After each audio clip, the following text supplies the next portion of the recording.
Getting recording now. And that's working. It's just asked me to test my speaker, which is working just fine. So I will double check this again. Okay, so we are recording. So it is my honor to be able to introduce Dr. Jean Rock to you, who's going to talk to us today about organizational culture and lots of the context about the organizations we work in. Next month, we're going to talk another aspect of that, which is power and decision making. So I sent you Dr. Rock's bio, so I'm sure you all looked at that, a link to hers, an undergraduate degree in communications, a master's in advertising and journalism, and a PhD in education, training, and performance. So, but she is also a Thrive at LECNA fellow. And the good news about that is we have your records like forever. So I went back and looked up her opening retreat notebook, and I found out, here's what's really interesting about Jean. First of all, she's immensely cool. Second, outside Concordia University, and Jean, I think you've been there 30 plus years now, right? Yes, I tell people I'm in my third decade, but then I remind them I started when I was 9. So everybody do the math, and I feel better about myself. There you go. But outside Concordia University, she has been a restaurant catering owner and operator, a television newscaster, and a commercial producer. So that's really cool. And her personal interests deal with faith and learning, health and wellness, life balance, and international travel. So I think, Jean, that's an amazing background for being able to talk to us about organizational culture, and we're just looking forward to what you have to say. So you have the helm. You are already the co-host, so have at it. Well, great. Well, thank you so much, Tom. And I am just so honored to be here with all of you today. And as Tom said, I've had a little bit of an interesting career. I've been very blessed to be here at Concordia University in St. Paul for the past 3 decades. Had a lot of variety of different positions there, and just amazing to see how much higher education has changed throughout the decades, which I think you can all agree with also. And what I'm going to touch on today is something that very much interests me, and I've researched and I've taught a graduate course in it for several years, is organizational culture. It's one of those phenomena that you can't touch. It's not tangible per se, and everybody kind of just assumes, right? You think organizational culture and it's like, well, yeah, sure, okay. But we often don't think about how much it really does affect every single stakeholder that is associated with that organization. So today we will try to define it a bit, understand it, and then see different ways that we can actually influence it. And what I'm going to be talking about today is really geared towards higher education, because of course that's what we're all in, but most can work for any for-profit or nonprofit organization. So what I'd like to start with, to get us all a little involved, is what things come to mind when you hear the term organizational culture? Any words at all? Any thoughts? Any mind pictures? The climate of the university. Pardon me? The climate. Climate, okay, great. What else?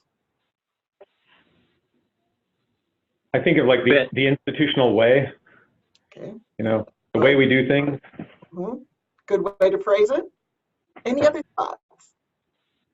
Kind of the shadow flow chart. I mean, there's always there's always an organizational chart, but it's actually the one that's real. So you might have, you know, for example, a president doesn't actually supervise a person directly, but there's somebody that can make an end run around their VP to go to the president. So the organizational culture is really more of the reality of beyond what people say it is. Okay, so somewhat the informal compared to the formal. Good. All good thoughts and pretty normal, typical what we think when organizational culture is brought up. Now, we'll be like Vegas, and what stays in the Zoom room, what's said in the Zoom room stays in the Zoom room. But how would you describe your organizational culture? If someone asked you, what's it like? What would you Careful. say? Yeah, I only if you feel comfortable sharing. I would say dysfunctional. Okay. Yeah. Dysfunctional. A little top heavy. Okay. Careful before. Okay, very careful. Careful. I'd say collaborative almost to a fault. Interesting. I would say at Concordia Portland, we have an interesting cultural problem right now, and that is we have a kind of a top-down CEO model, very much a for-profit kind of idea at the top who runs the university, and then we have a very collaborative faculty culture, faculty staff culture that works like universities worked 50 years ago, and there's no interface between the two.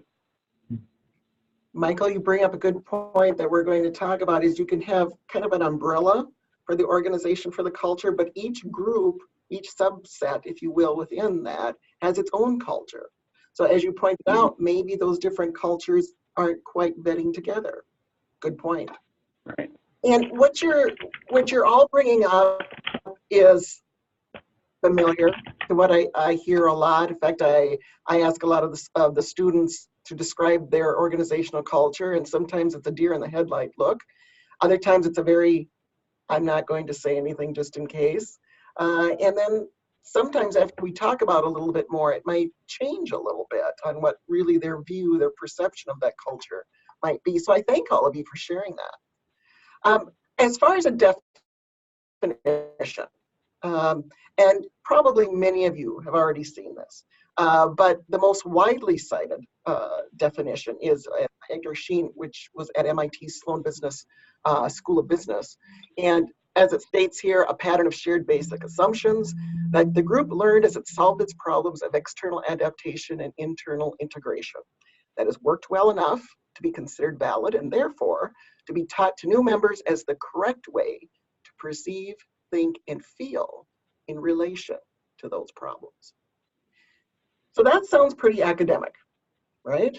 And again, that's what has been the most cited. So let's unpack that a little bit.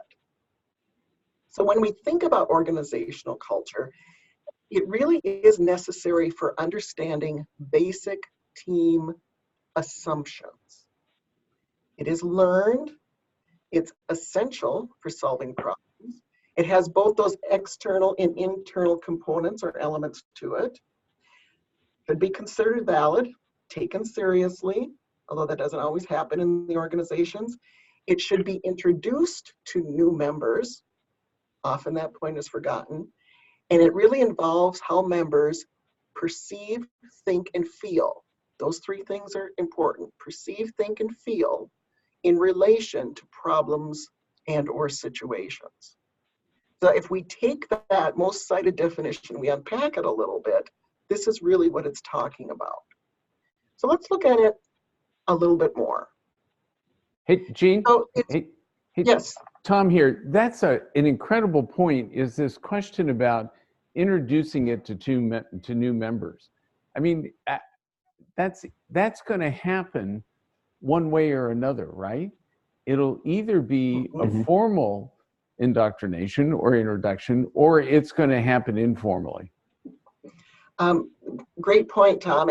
And I would say 9 times out of 10, it's informally.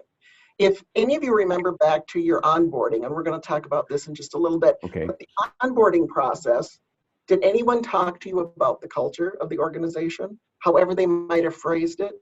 Did they talk about the values? Did they talk about how to fit in? Anything at all? I think values, but I think that those values are the Lutheran values, and so I remember it being kind of an experience that I felt was delivered to every new person, but that I don't think it talked really about how you think, perceive, and feel. So it is a rarity. In fact, and when I'm consulting with some organizations, they look at me like, what do I need to do that for? That's just busy work. That's just the fluff stuff. We don't need to do that. But it is vitally important. And we're going to talk about values in a little bit, also how that comes into the culture. But if, as Tom said, if you don't formally present, it will be done informally, and it might not be the same message that you want them to have. So that's something that we, as leaders, we definitely need to be thinking about. Because if we go a little bit further into this definition, it's really a collection of a group's behavior. It's the rules, and I put that in quote marks, for what is considered normative behavior regarding how people act and react in certain situations. So when you think about it, it's basically what doesn't cause eyebrows to be raised in an organization, right? This is how we behave. It can be artifacts even as such as this is what's considered proper dress. It might never be stated, but this is what's considered our culture.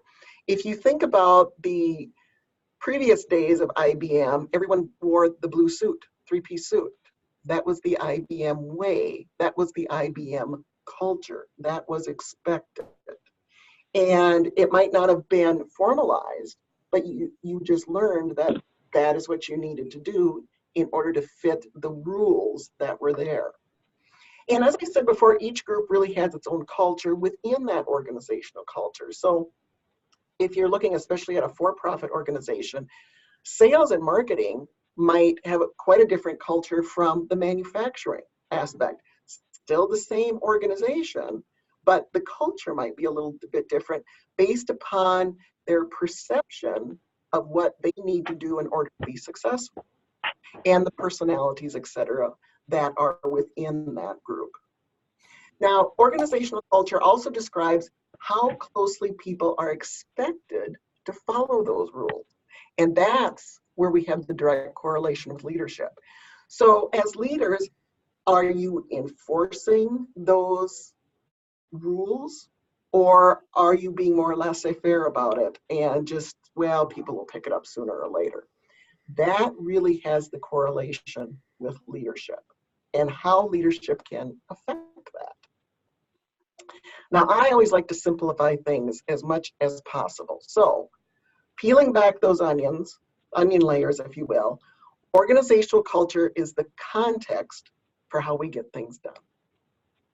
The bottom line is we need to get things done, okay? This is the context for how we do it. That's the simplest way I can think of to phrase it.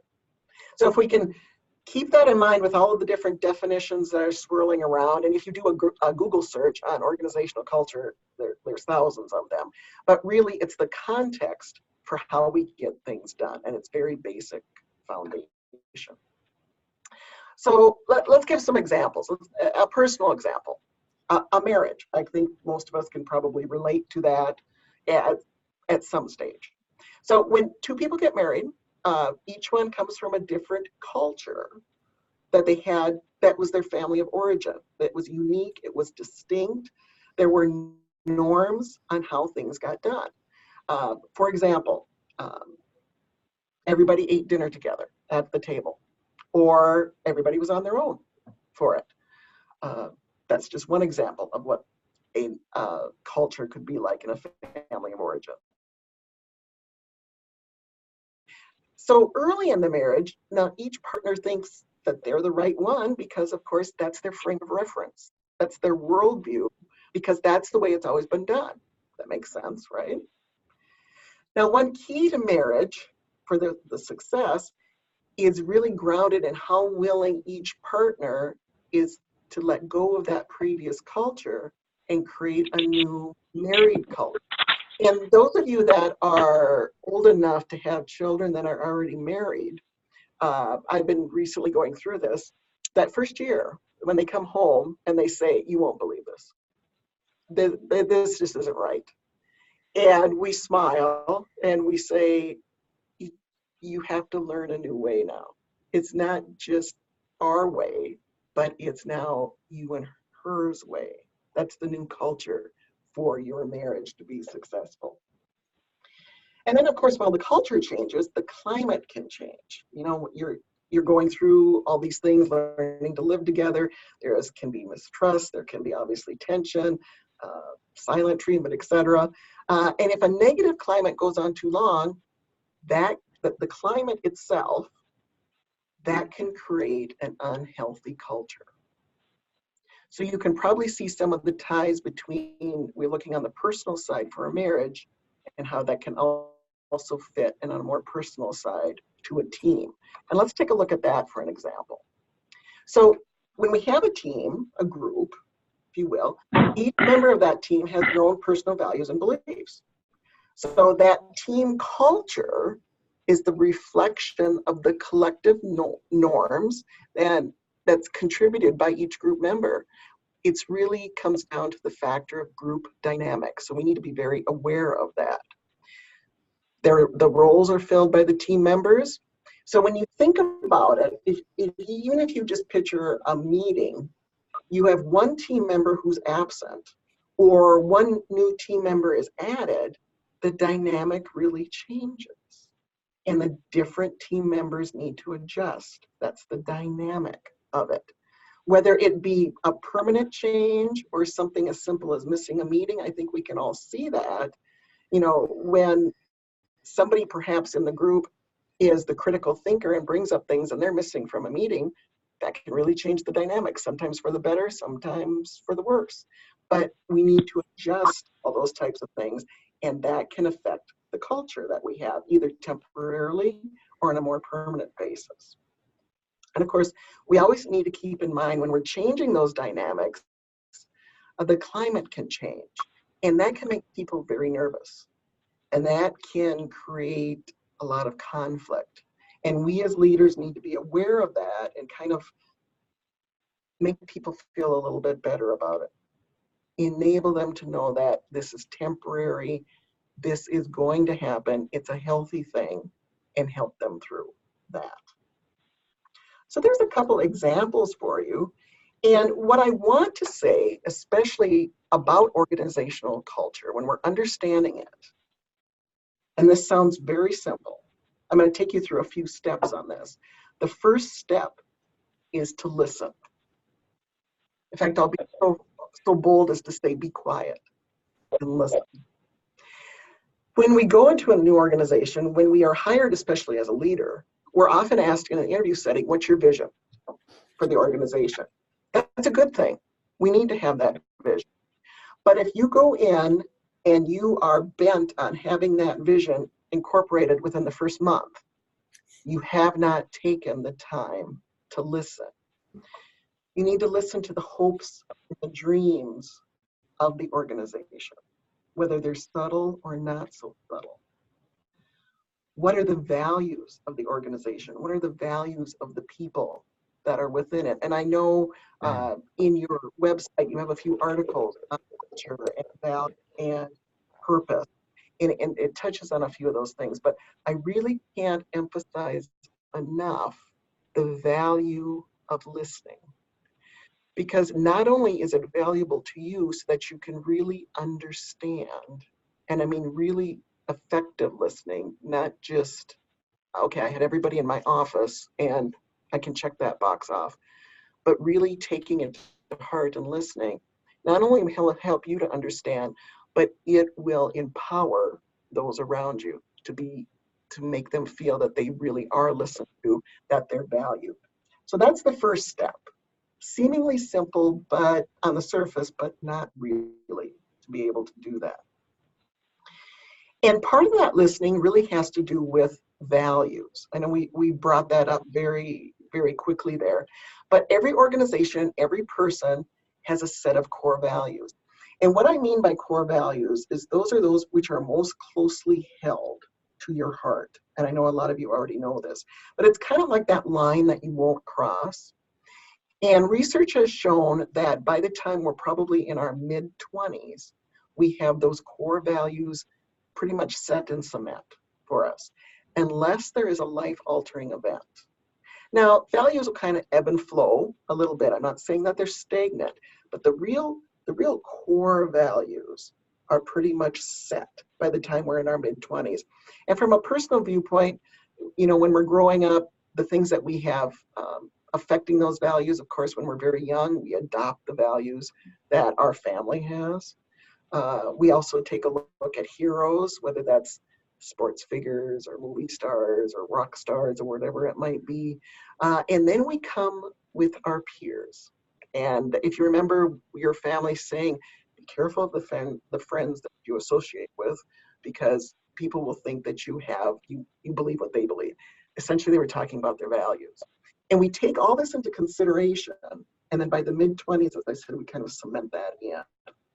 And it's really the people's values that are going to affect that organizational culture values also. So you really have to look at what they are. Again, listen deeply. Do that first step, listening deeply to what are those values, because they will expound upon the organization. Are they in agreement with the mission and the vision of the organization? How deeply are they embedded within that culture? Because you almost can't separate the values from the organizational culture. It is so important. It's really part of that, as it says here, that cultural makeup. And then what is the degree that individuals or the group, again, remembering every group has its own culture, but how are they contributing? What's their greatest composition to that cultural makeup? These are all important things to really be listening very deeply to. And if at any point you have any questions or thoughts or suggestions, please, by all means, feel free to jump right in here. So we've listened carefully. Now, a second step is to really note the cultural impacts. We've got internal and external stakeholders, and I just listed a few of them here, especially when we're thinking about higher education. We've got boards, we've got accrediting agencies, we have alumni, donors, potential students, potential talent, current talent. All of these stakeholders can be impacted and can impact the organizational cultures. So it's a lot of things to really be paying attention to, especially a leadership position. And one important note that I wanted to bring up is, according to a 2016 study, 82% of business leaders agree that culture is a potential competitive advantage. So a great majority, yes, especially when we have unemployment very low. We want to have the best people in our organizations. Saying culture, great competitive advantage, but it remains unclear what exactly that advantage is. What do you think about that? Does that surprise you? Not so much perhaps that they think it's important, but that they're not sure what the advantage is. Any thoughts about that? That stuff that's hard to measure is soft skills. Mm-hmm. Absolutely. Any other thoughts on that? Do you think your organization would agree? Yep, it is definitely a potential competitive advantage. There was a study, really a seminal study back in 1992. Harris was one of the authors. I'm forgetting the other one, excuse me at this moment. But they studied and again, it's a few decades now, which doesn't seem possible that the 90s are a few decades ago, but it still rings true today. They studied many different organizations. They did longitudinal trends. And basically what they said was people want to feel part of the organization. They want to feel ownership of it. And the culture that allows them to do that is something that they want to join. So it's been that way for quite a long time. But I think, you know, as you said, we can't per se measure it very easily. We can't wrap our arms around it. So we know it's important, but we don't quite understand how we can affect it. And we're going to talk a little bit about that. Hey, Gene, Tom here again. And just to follow up on Denise's comment, it is amazing. And we have, if anybody goes to our blog post in the website, and I apologize for them not being as up to date as they should be, we have an article that says culture trumps strategy all the time. And I think the author's argument inside that is, yes, it's soft, but some of the measurements of a competitive advantage might be you may have higher employee retention when people's values are consistent with the culture. You may be more efficient when members of the organization's values are consistent with the culture, because there'll be in the background less disagreement. So I think some of those things may be possibly part of that answer. Does that make sense? See where I'm kind of going with that? Yeah, because I mean, I agree that, my team, the faculty of the Art and Design School, they work harder, they work longer hours, they do other things. I mean, I guess tracking man hours in academia seems kind of juxtaposed in some way, but, I think that's another thing that just is a result of that culture, that team building. Yeah. And Denise, and if Gina, oh, sorry, somebody, go ahead, Dan.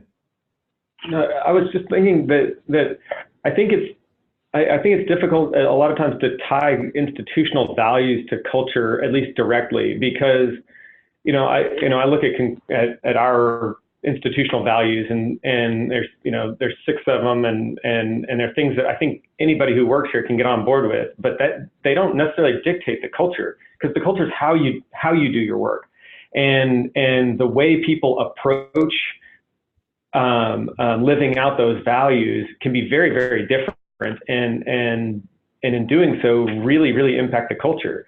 I don't think anybody here is going to argue with the value of being Christ-centered. How we achieve that says a lot about our culture, and there can be a lot of disagreement in that, and that can create a climate, like you're talking about, that may not be reflective of the culture you're looking for. And so I think culture is its own thing, that is not necessarily as directly tied to core values. And well, also too, it's about how people feel, and that can get pretty messy pretty quick, pretty soon. And I would say values definitely influence it. I think there's some research there to say that. Again, as you said, hard to measure. Often we can't put a return on investment, a hard number to something like that, but it's definitely there when you think about, do your people, your talent, want to be in your organization? And if they do, why? That's one of the things that we need to discover. And again, as I'm out there consulting, especially with for-profit companies, they'll say, sure, yes, it's important, but it's more important that I can get out 10,000 more widgets every week. Well, it's the bottom line, right? Or here in education, we need to attract 10,000 more students next year. Wouldn't that be something? We can talk to that, but I think the savvy leader will understand how it really does affect it. And I think that's one of the things that we can grapple with a little bit. So great points. Hey, Gene, Tom here, one more thing that I think is useful to throw into this bucket, and it goes a little bit to what Denise and Dan said.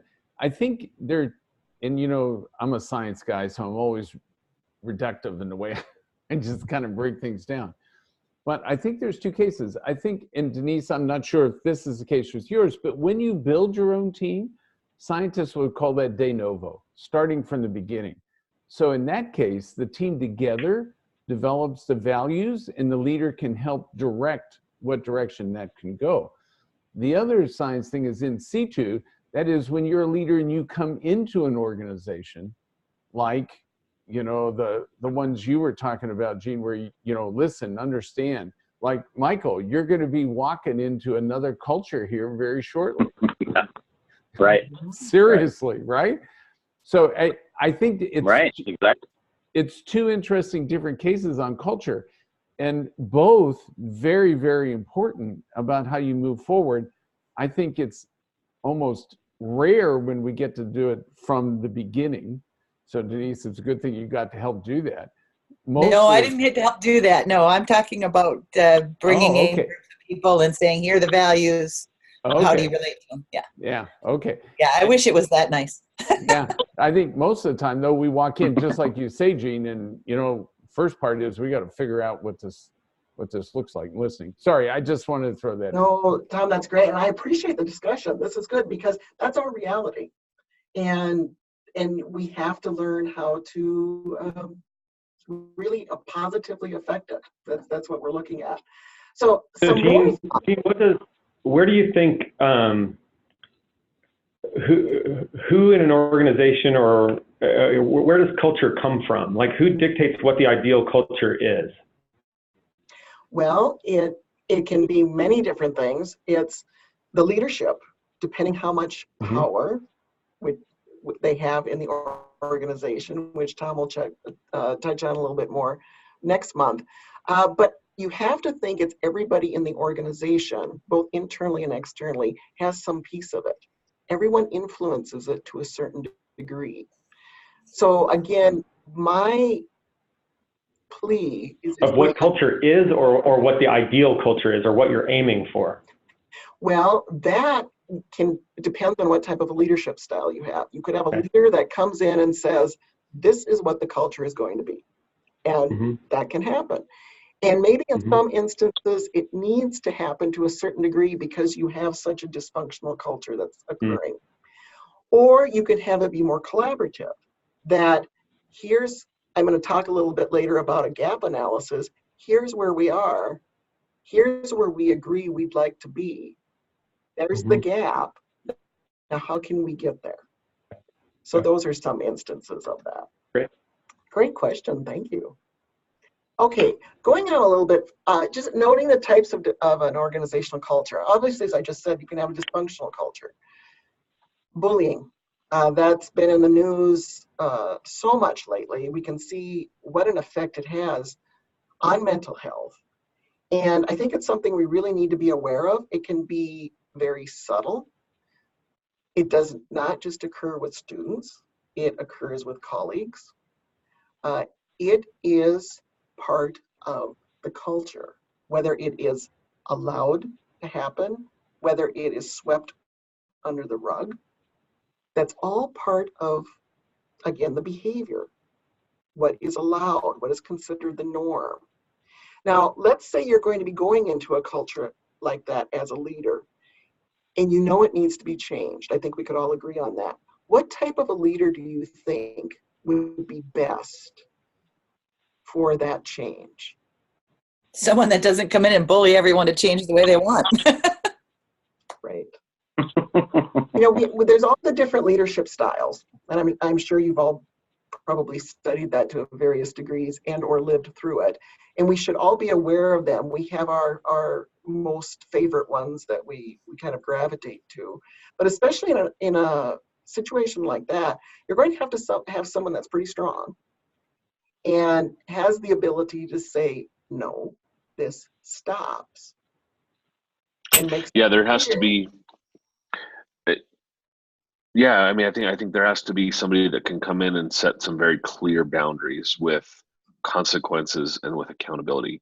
Because one of the things that happens with bullying is that the folks that are kind of standing on the sidelines see it happening and nothing happening to those leaders or those people that are part of it. And so, on one hand, you want a leader who's going to be an empathetic person that can help build trust and maybe help heal some shattered confidences, but that also has to be a really strong, very clear boundary setting person. Absolutely. You have to have a really good balance there of the soft skills, obviously, but also the tactical skills of making it clear, having clear communication. As you said, those are the boundaries. And laying it out that, okay, we understand this is happening. Often in a bullying culture, the victims are being made to feel that they are the ones that are causing it. So there's a lot that goes on with this. And being able to see what is realistically happening, we've got all these different perceptions, and then empowering people to take ownership of that also, would be important for a leader to know, to be able to do in that type of an organization. And unfortunately, it happens more often than we realize. It can be happening in just one group of the culture also. We have to be aware of that. And when I bring it up to leaders, most of them are shocked and in disbelief. That is not happening in my organization. No, I would never allow that to. How dare you say that's happening in my organization? And then when they're shown examples, they feel a great deal of shame. And sometimes they let that go too far also, and they become a victim. So it does take a strong personality for that, but things that can definitely be learned. Now, on the other spectrum, then, we have a healthy culture. An example of that, an empowering culture. So what type of a leader would encourage continuous improvement, do you think? What kind of skills, what kind of leadership style would you suggest would be good for that healthy culture? Any thoughts? Somebody with some really energetic, kind of high energy ideation, somebody that helps folks see possibilities without necessarily defining what that looks like. Maybe somebody who's encouraging a learning culture. So maybe somebody that kind of has, models some risk taking, so that other leaders and other folks can also say, okay, I'm actually empowered to try something new and not be shut down if it doesn't go perfectly. I think a leader that really understands assessment and the assessment process, the accreditation process. I think a lot of academics are afraid of accreditation. That makes them afraid of assessment. So someone that can come in and make sure that they're using the proper language and understanding what continuous improvement truly is for, I think is always important. Right. And having a sense of passion and encouragement, absolutely. You would not want someone coming in that says, well, I've got a couple of years till retirement, I'm just going to coast. Because that's not the type of leader to be necessarily empowering. You want someone to keep encouraging that continuous improvement. Because remember, with culture, it can change relatively quickly. If you have one person who takes on a more negative stance, let's say something happens and they become let's say benefits change, happens often in organizations, and they become very disheartened by that. And they start spreading some, as we call it, cancer within the organization about that. That can flip that culture very carefully. And if the leader is not aware of it and lets that fester, even unknowingly, it can be much harder to try to turn that organization back around, turn that culture back around. So a good thing to do is to keep your ear to the grapevine, very powerful source of communication. Now, I know it has a lot of negative connotations. It can be a positive grapevine, it can be a somewhat negative grapevine, and it can be both almost at the same time. Often as leaders, we aren't privy to the grapevine because nobody's going to tell us. They just don't. We're kind of in a little bubble sometimes.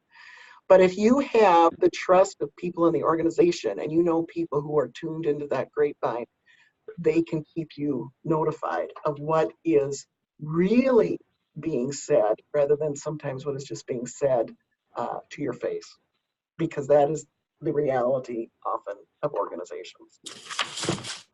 But thank you for sharing those. Now, a first step, as I talked about before, the good thing to conduct what's called a gap analysis when it comes to culture. So you have your desired state, and here's an example.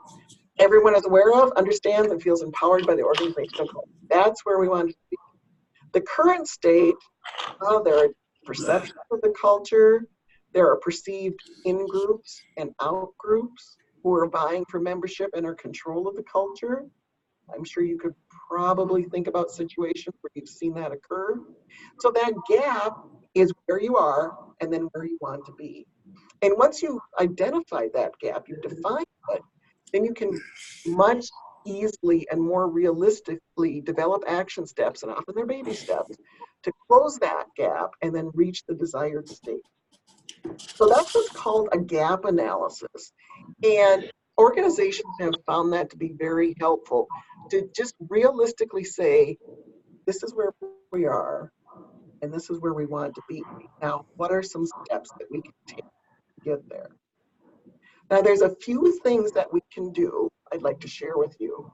First, to understand where we are, and then to move us forward.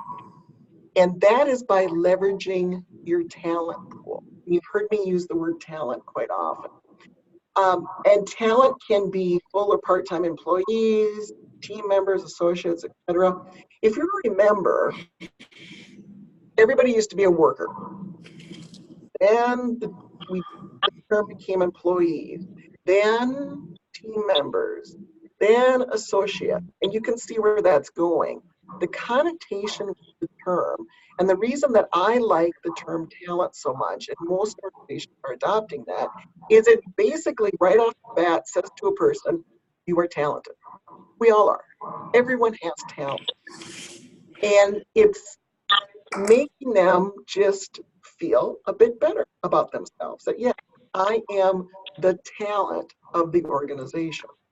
And often we just think of that as full-time employees, but it is really everyone. And they are very much an integral part of the culture, and they have great power to positively or negatively impact that culture. Only take one person to start a negative campaign, if you will, that will change that culture drastically and quite quickly. People start getting on the bandwagon. They start, maybe they're a little disenfranchised by something. Those fires are flamed a little bit more. And before you know it, it really become an issue that you didn't even see on the horizon. So talent, very important, and we can leverage them. And something we want to think about, part-time remote and our virtual talent. And our prime example for all of us are adjuncts or contracted faculty of practice, or whatever you might call them at your organization. They are often the face of the institution. The students don't know, or frankly probably don't care if it's the full-time faculty member or the adjunct faculty member teaching the course. They are the face, that instructor is the face of the university. Well, how can these adjuncts really understand the organizational culture? And then if we take that a step further, how can they accurately represent the organizational culture? And that has really been an issue that people have grappled with for several decades. And in many higher education institutions, adjuncts are teaching the majority of courses, especially when you're in an online environment. So it's something that we really need to be aware of. And some of the things that we can do, we can really use talent to influence that organizational culture. And here's a few things that have been coming up with different organizations. They're calling them culture squads. Now, this is normally with larger organizations, normally with for-profit, but a group of people, a culture squad, actually brings the culture to remote locations. Now, that might not be as realistic at first blush for many of us, but think about it. Many of you have campus satellite locations. Convenient for the students, important to your mission, etc. I have a good friend who works at one of those remote locations for a different university, and she has no idea, a vague idea, but no real impact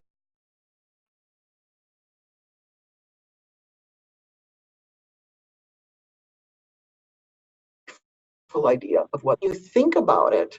She has a direct, important relationship with those students, and what missed opportunities because she doesn't understand or know or even feel a part of the culture. So something we really need to keep in mind. So if we can't send out a culture squad, what can we do? Well, we can create common language, and what we can all think about is acronyms.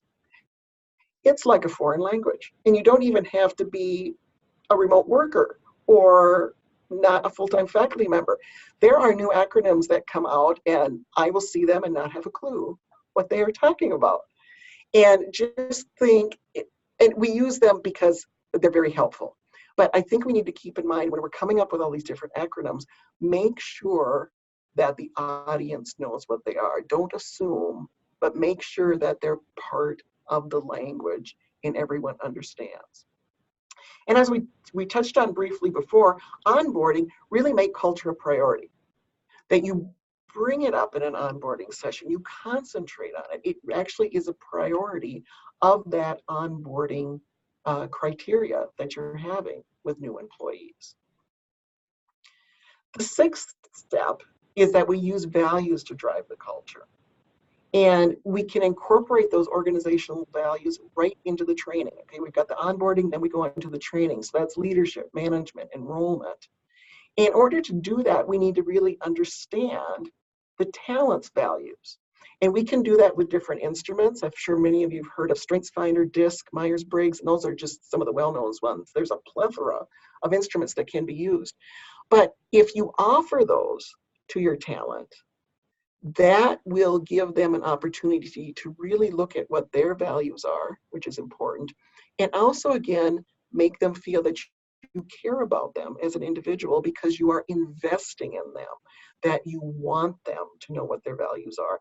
And not just here, take the test and enjoy it, but really then incorporate that into the onboarding, into the training, into the ongoing maintenance of your talent. And then also as the leader, be transparent with your values. I cannot tell you how often I hear that for a leader who is transparent with those, what an impact that has on people and on the organization. There is no guessing on what matters to the leader. They know what the values are of him or her. They relate to those and they feel much more of a connection than not only with the leader, but with the organization as well. And we can really create the infrastructure on the values. As Tom was saying, that it would be great if we came in with a new team, but we can even use that when we're looking at bringing new talent in. We're promoting the culture that way. We're making sure people are aware of that. We will even have people, we can create the environment where people will come up and say, this is the type of person I think we need because this will fit the values, the culture of the organization. And we do that really by analyzing the culture, understanding it, asking people if they understand it, taking the time to do that, and then really empowering ownership of the culture. Culture doesn't just belong to the leaders. It belongs to everyone in the organization, and you have to promote that. And here's one thing I wanted to make sure we got, and I'm looking at the time to make sure that be respectful of your time. Here's something that's kind of a hot topic lately with culture. It's nothing new. Our ancestors have done it since the beginning of time. Storytelling. We can influence the organizational culture with story. It's a very powerful medium. You can use video for remote locations. It can be you as the leader sharing these stories. It can be a group of people. In fact, it probably should not just be the leadership, but everyone involved with all different ranks. Works for both internal and external stakeholders. And when you're doing it with people, not just remotely, but when you're doing it, let's say actually on your campus, you want to create a very trusting and safe environment for those stories to be shared. And you can share the mission, the vision, the values, the core competence. You do that through true illustrations, example. You're telling the story.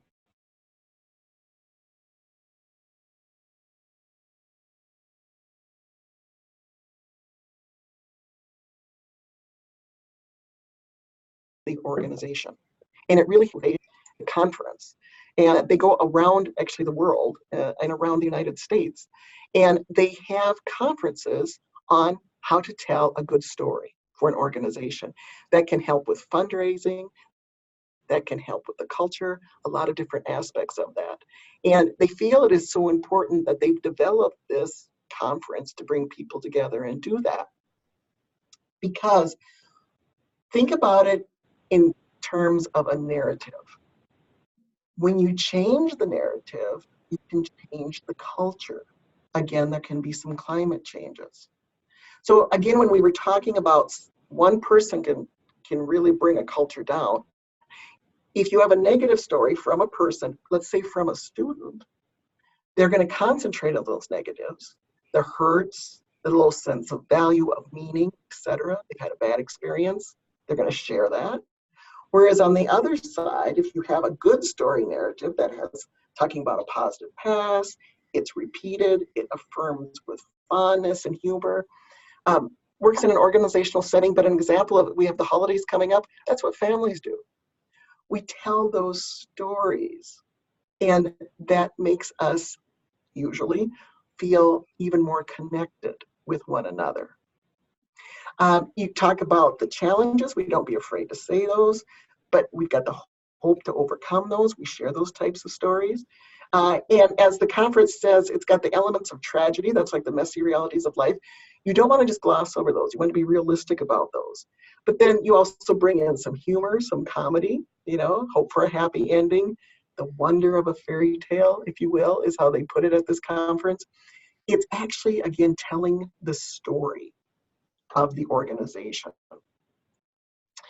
And it's very powerful. The culture has stories that preserve the values of that culture.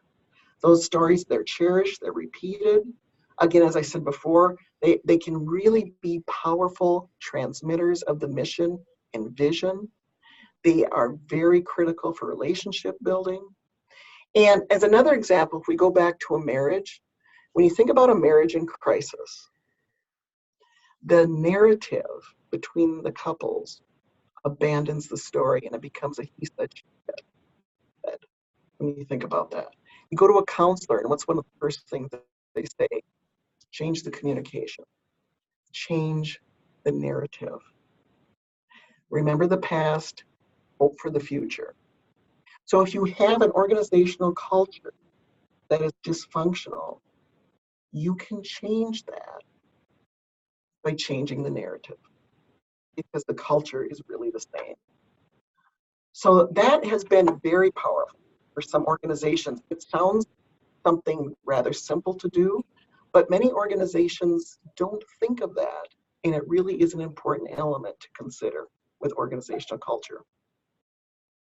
So kind of in a summary here for you today, just looking at the 10,000-foot view of organizational culture, it really affects every aspect of organizational life, as we've been discussing here today.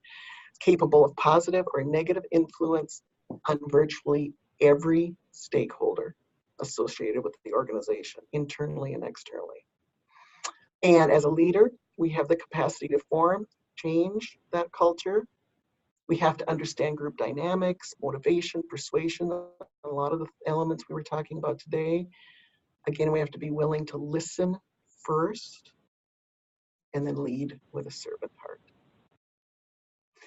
So a very quick overview of culture. And we could talk about this all week, which I think would be delightful, but our organizations probably wouldn't appreciate that with all the things that you need to get done. But I know we just have a few minutes here, but any questions, thoughts, anything for discussion that you'd like to bring up?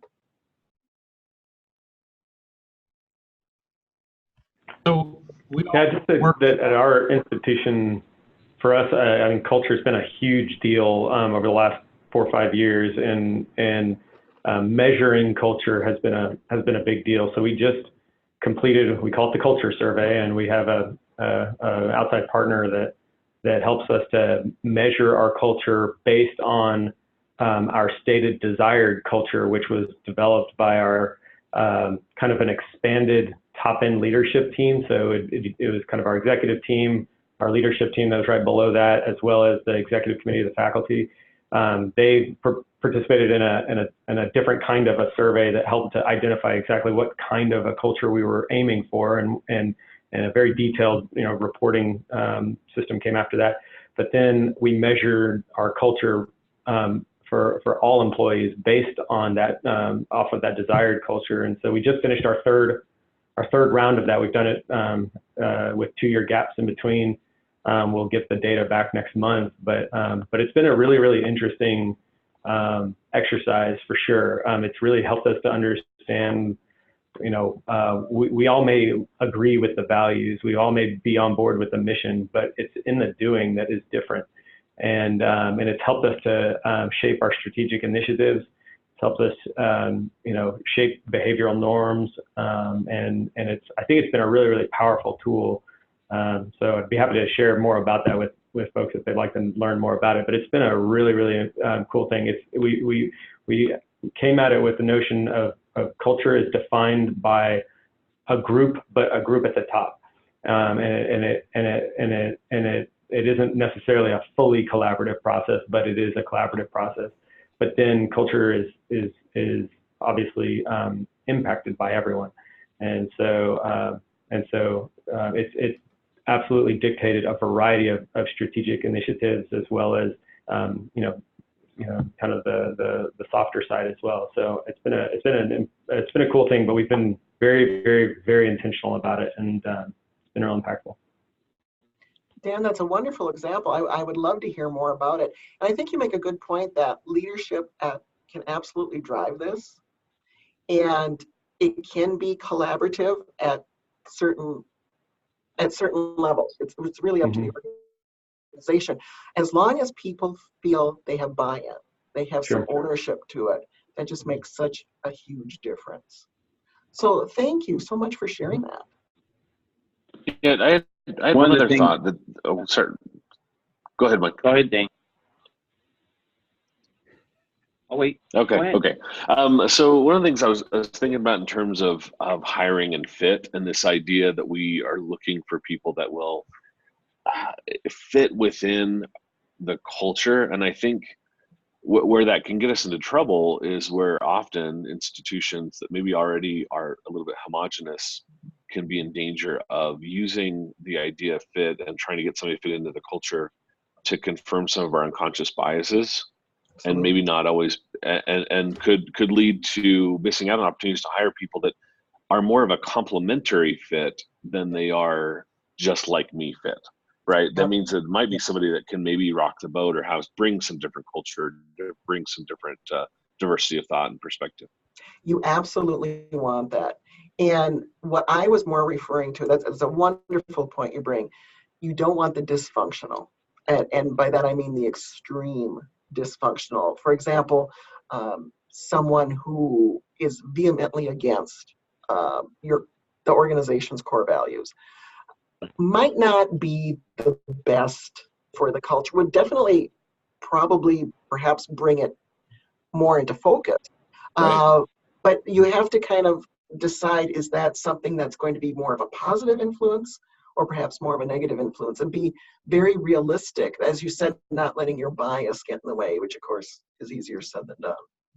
Right, yeah, thanks. So Concordia Portland is very much going through this right now. We have multiple cultures on campus, and many of the narratives are very much competing. And part of the reason that happened is about a 15-year span where we weren't very intentional at all about passing the culture on. It was kind of picked up in the water when I was a student here, but also when I first came on faculty. But then it kind of drifted. We grew really rapidly, and the hiring managers, some of them who had not been onboarded properly, and the term of and a notion of onboarding consistently and continually. So I think not only should we do orientation up front for a new employee, but we should continually go back to it and refer to it. And the reason for that is we had hiring managers who were hired, and then they were then hired other people. And then in about 10 years, all the hiring managers, all the levels of the deans and up, had not ever been really onboarded and connected to the original culture. And so every pocket of the university had different cultures, and then different hiring managers hired people into those cultures. And so now that Portland is in the process of trying to recapture its Lutheran heritage, it has been very tumultuous on campus. Mm-hmm. And some people feel that there's kind of a bait and switch, right? That they weren't hired under that culture. So anyway, I thought I'd share that. Sounds like the perfect storm. And again, it will take that strong leadership. There can be some great positives with that. Just like I think it was Dan saying before, or perhaps it was someone else, it's great to bring in those different viewpoints. But again, every group will have its culture, but how can we have an empowering overall culture? And that will not be for the faint of heart. That's for sure. Hey, Gene, Tom here. I think both these points bring up a really interesting perspective. And Dane, I am absolutely convinced organizations inside them have to have tension. Mainly because without tension, nobody asks the hard questions. The question, we don't grow. The real issue with inside the organization, and Dane, this gets to your different perspectives. Part of the culture is how do we realize those different perspectives? How do we respect them? But then if my perspective is not followed down the road, how do I, as a human being, say, okay, the organization is going this way, I'm in. Right. Yeah. Because I know, and Dan knows the tension that went on when we moved to campus. I mean, that was really important and had to exist because we all didn't know, any individual person didn't know the questions to ask as we went down the road. But the tension part of that kept us, and actually the tension part got out of hand a couple of times, I'll be frank. But you can't all just sing Kumbaya and hope it's going to go. No, and the tension is a very Lutheran thing, and being able to hold those things in time and use that as a creative force to keep improvement and asking questions. We can go back to the gospel. The way we've defined our desired culture is constructive, and that's what we want. We want to be a really constructive culture. That doesn't necessarily always mean happy. And that can mean that we can hold the tension that you guys are talking about. That can mean that we have difficult and crucial conversations.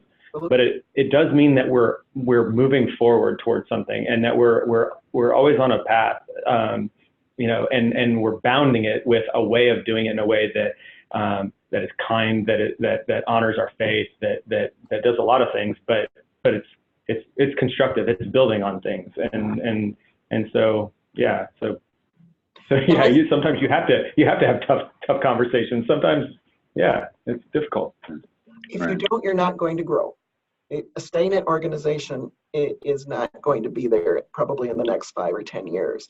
And I think one of the things that we can help do as leaders is we embed into the culture something I think we've forgotten as a country, and that is respect. We can have those differing views, but part of the culture can be, I might not agree with you, but I will respect you, I will listen to you, and I will learn from you. And I think that's very foundational for really any culture. And Gene, time again, and I think the greatest challenge in leadership is, one, to model that culture and values, because everybody's watching you every minute of the day, every day of the week, every week of the year. And second, when those cultural norms are violated, and I think Dane or Jim or somebody brought this up, when they're violated, something's done about it.